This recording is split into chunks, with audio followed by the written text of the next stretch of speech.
አንበሳ ሆነህ ሁሉም ሰው ቢጠላህ ይሻላል አህያ ሆነህ ሁሉም ሰው ከሚወድህ። አያችሁ ቤተሰብ በቃ ተነገረን ማለት ነው። ሰላም ጤና ይስጥልኝ ውድና የተከበራችሁ የመግዲቱ ቤተሰቦች እንዴት ናችሁ? ደህና ናችሁ ወይ? እኔ በጣም ደህና ነኝ፣ እግዚአብሔር ይመስገን። ባላችሁበት ሰላማችሁ ብዝት ይበልኝ። ጨረቃዋ ብቅ ብላለች ቲክቶክ ላይ ማለት ነው። ብቅ ብላልናለች። ሁሌም በነገራችን ላይ አስተማሪ በሆነ ጥቅሶች ብቅ ትላለች፣ በጣም ትለቃለች። ኢንስታግራምም ቲክቶክ ላይም እና በቃ አንበሳ ሁነህ ሰው ከሚጠላህ ይሻላል አህያ ሁነህ ሰው ከሚወድህ። በቃ አንበሳ ሁናችሁ ሰው ይጥላችሁ ዴ ወደ ስራ በቃ ዋናው ስራችሁን ነው። እናንተ ወደፊት ሰው ምን ቢላችሁ ምን አስጨነቃችሁ? እናንተ ስራችሁን ነው እንጂ ማለት ነው። አሁን እኮ ለሚገባን እየገባን ነው። በቃ ትክክለኛ አማርኛ እኮ እየተነገረን ነው። እኛ አይገባንም እንጂ ማለት ነው። እኛ ስራችን እየሰራን ነው። አንዳንድ ልጆች እንደፈለጋችሁ ብትሉ ቁጭ ብለን ዝምላችሁ ከምትወዱን እየሰራን ብትጠሉን ይሻለናል እያለች ነው ሀይሚ ማለት ነው።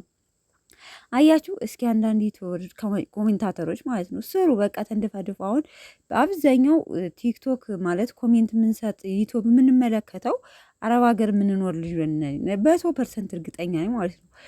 ስለዚህ እድሜ ልካችን የሰው ተመልካች ስለሰው አስተያየት ከመስጠት ራሳችን መንደፋደፍ ማርያምን የማንችለውን ነገር አሁን በተለይ ብዙ አስተማሪ ሰው አለ። ያንን ነገር እያየን መስራት ነው ያለብን እንጂ ሰው እንዲህ አለ እንዲህ ያደረጉ ከነሱ ማይጠበቅ ነገር ብንል እኛ ያው አፋችን እንትን ከማለት ውስጥ ምንም የምናመጣው ነገር የለም። እነሱ ማንንም እየሰሙ አይደለም። በተለይ ቡታጅራ ዩቲዩበሮች ስራቸውን እየሰሩ ነው ማለት ነው። እስኪ ለተመልካች ማለት ብዙ አስተያየት ይሰጣቸዋል። እነሱ ዋና ይታየላቸው ተመልካች እንዲህ ያለን ሰደበን ብለው ሀሳባቸውን ይቀይራሉ? አይቀይሩም።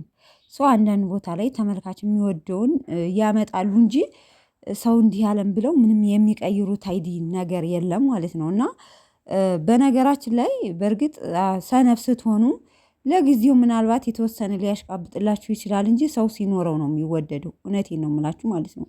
ሰው ሲሰራ ነው የሚወደደው፣ ሲኖረው ነው የሚከበረው። በቃ ሁሉም የሚቀርባችሁ ሲኖራችሁ ነው። እና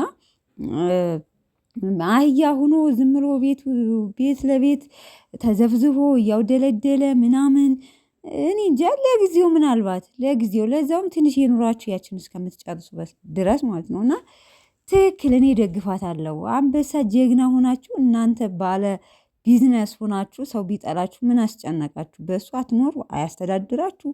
ሰው ምንም አያገባንም።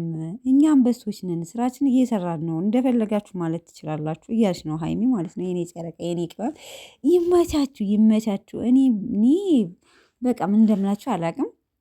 ሰው ግን አሁንም አይዲያ ይቀይራሉ። እይታ እንትን ካለላቸው የሆነ ሀሳብ ደግሞ ቀይረው ያመጣሉ። ገብቷቸዋል። ዋናው ስራ ነው በቃ። ስለዚህ ቤተሰቦች ከእንደዚህ አይነት አስተማሪ ጥቅሶች ትምህርት እንውሰድ ማለት ነው። በነገራችን እያንዳንዱ ነገር እንትን እልባታለሁኝ አስታውዬ ይሄ ነገር ማለት ምን ማለት ነው ብዬ እንትን እላለሁ። የማይገባኝን ራሱ አይታችሁ ከሆነ አንዳንዴ እጠይቃችኋለሁ። እና ቤተሰቦቼ ለማንኛውም ግን እንደዚህ ብዙ እህቶች አላችሁ አረብ ሀገር መስኖሩና